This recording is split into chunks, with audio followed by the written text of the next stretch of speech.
27ನೇ ತಾರೀಕು ನಡೆದಂತ ಕೆಲವು ಘಟನೆ ಬಗ್ಗೆ ಈ ದಿನ ನಾನು ತುರ್ತು ಪತ್ರಿಕಾಗೋಷ್ಠಿಯನ್ನ ಕರೆದಿದ್ದೇನೆ. ರಾಜ್ಯದಲ್ಲಿ ಈಗಾಗಲೇ ಯಾವುದೇ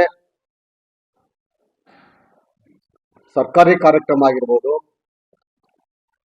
ಇನ್ನು ಯಾವುದೇ ಇನ್ನಿತರ ಕಾರ್ಯಕ್ರಮ ಆಗಿರ್ಬೋದು, ಪ್ರೋಟೋಕಾಲ್ನ ಯಾವ ರೀತಿ ಮಾಡಬೇಕು ಅಂತೇಳಿ ರಾಜ್ಯ ಗೃಹ ಇಲಾಖೆ ಒಂದು ಸರ್ಕ್ಯುಲರ್ ಕೂಡ ಹೊರಡಿಸಿದೆ. ರಾಜ್ಯದಲ್ಲಿ ಯಾರ್ಯಾರಿಗೆ ಜೀರೋ ಟ್ರಾಫಿಕ್ ನ ಮಾಡಬೇಕು ಅಂತೇಳಿ ತುರ್ತು ಪರಿಸ್ಥಿತಿಯ ಸಂದರ್ಭದಲ್ಲಿ, ಮತ್ತೆ ವಿಶೇಷವಾಗಿ ಅತಿ ಗಣ್ಯರಲ್ಲಿ ಅತಿ ಗಣ್ಯರಾದಂಥವ್ರಿಗೆ ಮಾತ್ರ ಜೀರೋ ಟ್ರಾಫಿಕ್ ನ ಮಾಡಬೇಕು. ಅದನ್ನ ಸ್ವತಃ ಡಾಕ್ಟರ್ ಜಿ ಪರಮೇಶ್ವರ್ ಅವರು ಮಾನ್ಯ ಗೃಹ ಸಚಿವರೇ ಅದನ್ನ ಘೋಷಣೆಯನ್ನ ಮಾಡಿ ಒಂದು ರೆಸಲ್ಯೂಷನ್ ಕೂಡ ಪಾಸ್ ಮಾಡಿದ್ದಾರೆ.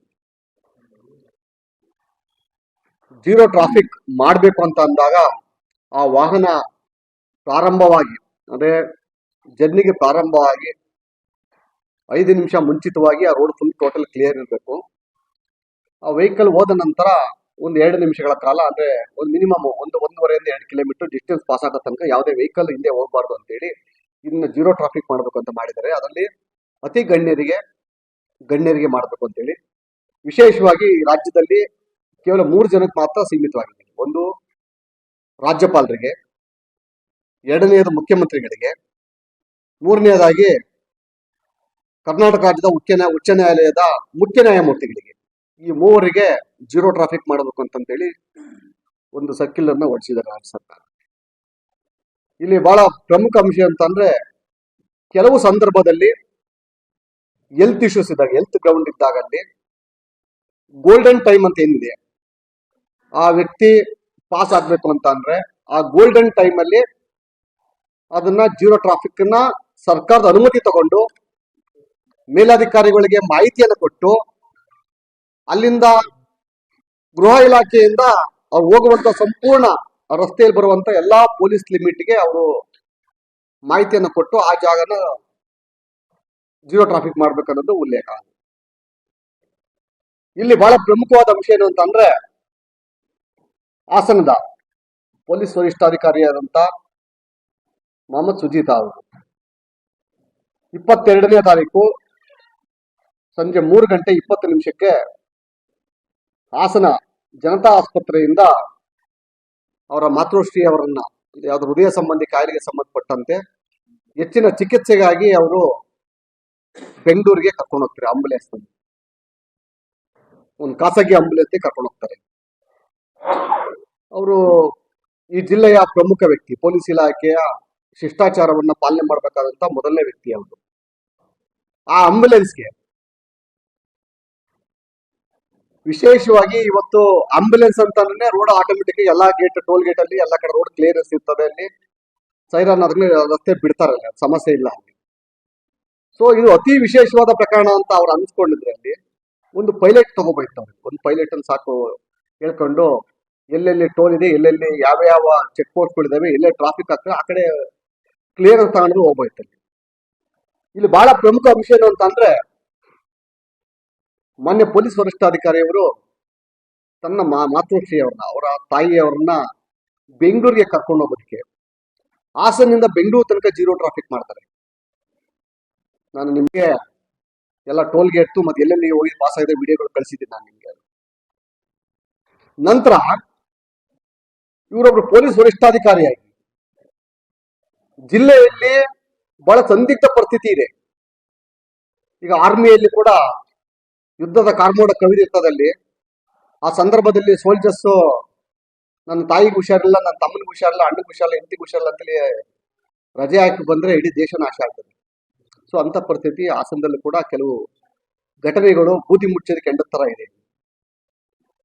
ಇಂಥ ಸಂದರ್ಭದಲ್ಲಿ ನಾವು ಮಾನವೀಯತೆಯನ್ನ ಕನ್ಸಿಡರ್ ಮಾಡ್ಬೇಕಾಗ್ತದೆ, ಇಲ್ಲ ಅಂತ ಹೇಳಲ್ಲ. ಅಲ್ಲಿ ಮೇಲಧಿಕಾರಿಗಳ ಅನುಮತಿ ತಗೊಂಡು ಇವರು ಜಿಲ್ಲೆಯಿಂದ ಹೊರ ಜಿಲ್ಲೆಗೆ ಪಾಸ್ ಆಗ್ಬೇಕು ಅಂತ ತಗೋಬೇಕಾಗಲ್ಲ. ಸಡನ್ ಆಗಿ ತಾಯಿಗೆ ಆತರ ಆಗಿದೆ, ಅವರು ಮೇಲಧಿಕಾರಿಗಳು ಪರ್ಮಿಷನ್ ತಗೊಂಡಿದ್ದಾರೆ ಬಿಟ್ಟಿದ್ದಾರೆ, ಅವ್ರಿಗೆ ಬಿಟ್ಟರೆ ವಿಚಾರ ಅದು. ಬಟ್ ನಾನು ರಾಜ್ಯದ ಗಮನಕ್ಕೆ ತರ್ತಾ ಇರೋದಲ್ಲಿ, ಒಬ್ಬ ಪೊಲೀಸ್ ವರಿಷ್ಠಾಧಿಕಾರಿ ಒಂದು ಜಿಲ್ಲೆಯಿಂದ ಇನ್ನೊಂದು ಜಿಲ್ಲೆಗೆ ಹೋಗ್ಬೇಕಂದ್ರೆ ಅನುಮತಿ ತಗೊಂಡು ಹೋಗ್ಬೇಕಲ್ಲಿ. ತನ್ನ ಖಾಸಗಿ ಕೆಲಸಗಳಿಗೆ ತನ್ನ ಯಾವುದೇ ವಾಹನಗಳನ್ನ ಯೂಸ್ ಮಾಡಂಗಿಲ್ಲ, ತನ್ನ ಸ್ವಂತ ವಾಹನನೇ ಯೂಸ್ ಮಾಡಂಗಿಲ್ಲ. ಕಾರಣ ಇರ್ಬೇಕಲ್ಲಿ. ನೀವು ಕರ್ತವ್ಯದ ಮೇಲೆ ಬೆಂಗಳೂರಿಗೋ ಇಲ್ಲ ಮತ್ತೊಂದು ಇಲ್ಲ ಬೇರೆ ಕಡೆ ಹೋದಾಗ ನೀವು ಅದೇನು ಅಬ್ಜೆಕ್ಷನ್ ಇಲ್ಲ. ಅಲ್ಲಿ ಡೈರಿಲಿ ಎಂಟ್ರಿ ಆಗ್ತದೆ, ಅಲ್ಲಿ ಬರೀತಾರೆ, ಅಲ್ಲಿ ಯಾವ ಗಾಡಿ ಎಲ್ಲಿ ಹೋಗ್ತದೆ ಅಂತೇಳಿ GPS ಇರ್ತದೆ, ಅದ್ರ ಪ್ರಕಾರ ಡ್ಯೂಟಿಯಲ್ಲಿ ಮಾಡ್ತಾರೆ. ನೀವು ನಿಮ್ಮ ತಾಯಿಯ ಹೆಚ್ಚಿನ ಚಿಕಿತ್ಸೆಗಾಗಿ ನೀವು ಅಲ್ಲಿ ನಿಮ್ಮ ಕಾರನ್ನು ಬಳಸ್ತೀರಾ, ಅದನ್ನು ಕನ್ಸಿಡರ್ ಮಾಡೋಣ. ನಾವು ಕೂಡ ಎಲ್ಲರಿಗೂ ತಾಯಿನೇ, ಅದಕ್ಕೆ ನಾವು ಗೌರವಿಸೋಣ. ನಾವಲ್ಲಿ ನಿಮ್ಮ ಗಾಡಿ ಒಂದು ಉಪಯೋಗಿಸ್ಕೊಳ್ಳಿ, ಬೇಡ ಅಂತ ಹೇಳಿಲ್ಲ. ನೀವು 5 ವಾಹನವನ್ನ 5 ಗಾಡಿಯನ್ನು ಉಪಯೋಗಿಸ್ಕೊಳ್ತೀರಾ. ನಾನು ಒಂದು ಪ್ರಶ್ನೆಯನ್ನ ಕೇಳ್ತೀನಿ ನಿಮ್ಗೆ. ಈಗ ನಾವು SP ಅವ್ರನ್ನ ಕೇಳೋ ಮರ್ತಲ್ಲಿ ಇಲ್ಲ. ಕಾರಣ ಯಾಕೆ ಅಂತಂದ್ರೆ ಅವರೇ ಸುಪ್ರೀಂ ಆಗ್ಬಿಟ್ಟಿದ್ವಿ ಹಾಸನ ಜಿಲ್ಲೆಯಲ್ಲಿ. ಈಗ ಅವ್ರು ಹೇಳಿದ್ದೆ ಸುಪ್ರೀಂ. ಈಗ ಮೊನ್ನೆ ಗೃಹ ಸಚಿವರಿಗೆ ಕೇಳ್ತೀನಿ ನಾನಲ್ಲಿ. ಈಗಾಗಲೇ ತಮಗೆ ನನ್ನ ಪತ್ರವನ್ನು ಕಳಿಸಿದ್ದೀನಿ, ತಮ್ಮ ವಾಟ್ಸಪ್ ಕಳಿಸಿದ್ದೀನಿ, ನಾನು ನಿಮ್ಮ ಇಮೇಲ್ ಕಳಿಸಿದ್ದೀನಿ, ರಿಜಿಸ್ಟರ್ ಪೋಸ್ಟ್ ಕೂಡ ಮಾಡಿದ್ದೀನಿ. ನಾನು ನಿಮಗೆ ರಿಜಿಸ್ಟರ್ ಪೋಸ್ಟ್ ಮಾಡಿದ್ದೀನಿ, ಪೋಸ್ಟ್ ಅಕ್ಲೈಮೆಂಟ್ ಇದೆ. ಮಾನ್ಯ ಗೃಹ ಸಚಿವರೇ, ಮಾನ್ಯ SP ಅವರ ತಾಯಿಯವರು Z+ ಇಲ್ಲ Y ಕ್ಯಾಟಗರಿನ, ಇಲ್ಲ ಈ ರಾಜ್ಯದ ಪ್ರಥಮ ಪ್ರಜೆನ, ಇಲ್ಲ ಈ ರಾಷ್ಟ್ರದ ಪ್ರಥಮ ಪ್ರಜೆನ, ಯಾರು ಅವರು? ನಾನು ಅವರ ಆರೋಗ್ಯದ ಬಗ್ಗೆ ಮಾತನಾಡ್ತಾ ಇಲ್ಲ. ನಾನಲ್ಲಿ ಅವರ ಜೀವ ಉಳಿಬೇಕು ಅನ್ನೋ ಪ್ರಶ್ನೆ ಒಪ್ಕೊತೀನಿ, ಇಲ್ಲ ಅಂತ ಹೇಳ್ತಿಲ್ಲ. ಅಲ್ಲಿ ನೀವು ನಿಮ್ಮ ತಳಂತ ಅಧಿಕಾರಿಗಳಿಗೆ ನೀವು ಯಾವ ಸೂಚನೆಯನ್ನು ಕೊಟ್ಟಿದ್ದೀರಿ? ನಿಮ್ಮನ್ನು ಸಂಪರ್ಕ ಮಾಡಿದ SP ಅವರು ಹಾಸನಿಂದ ಬೆಂಗಳೂರು ತನಕ 0 ಟ್ರಾಫಿಕ್ ಮಾಡ್ತಾರೆ ಅಂತ ಅಂದ್ರೆ ಉದ್ದೇಶ ಏನಿತ್ತು? ಅವರ ತಾಯಿಯ ಜೀವಕ್ಕೆ ಅಷ್ಟು ಬೆಲೆ ಇದೆ ಅಂತ ಅಂದಮೇಲೆ ನಾವು ಎಲ್ಲಾ ಜೀವನ ಗೌರವಿಸೋಣ. ನಾವಲ್ಲಿ ಒಬ್ಬ ಪ್ರೊಫೆಷನಲ್ IPS ಆಫೀಸರ್ ನಮ್ಮ ಜಿಲ್ಲೆಗೆ ಬಂದು ಡ್ಯೂಟಿ ರಿಪೋರ್ಟ್ ಮಾಡಕ್ ಬರ್ತಾ ಇದ್ರು. ನಾವು ಮಾನವೀಯತೆ ಕನ್ಸಿಡರ್ ಮಾಡ್ಬೇಕಲ್ವಾ? ನಿಮ್ಮ ತಾಯಿಯವರಿಗೆ ಇಲ್ಲ ರಸ್ತೆಯಲ್ಲಿ ಟ್ರಾಫಿಕ್ ಜಾಮ್ ಆಗ್ತದೆ, ಇಲ್ಲ ಬೇರೆ ಯಾವ್ದಾದ್ರು ವೆಹಿಕಲ್ ಆಕ್ಸಿಡೆಂಟ್ ಆಗ್ಬೋದು, ಸೇಫ್ಟಿಯಾಗಿ ಹೋಗ್ಬೇಕು, ಇನ್ ಟೈಮಲ್ಲಿ ಹೋಗ್ಬೇಕು ಅಂತ ನಿಮ್ಮ ತಾಯಿಗೆ ನೀವು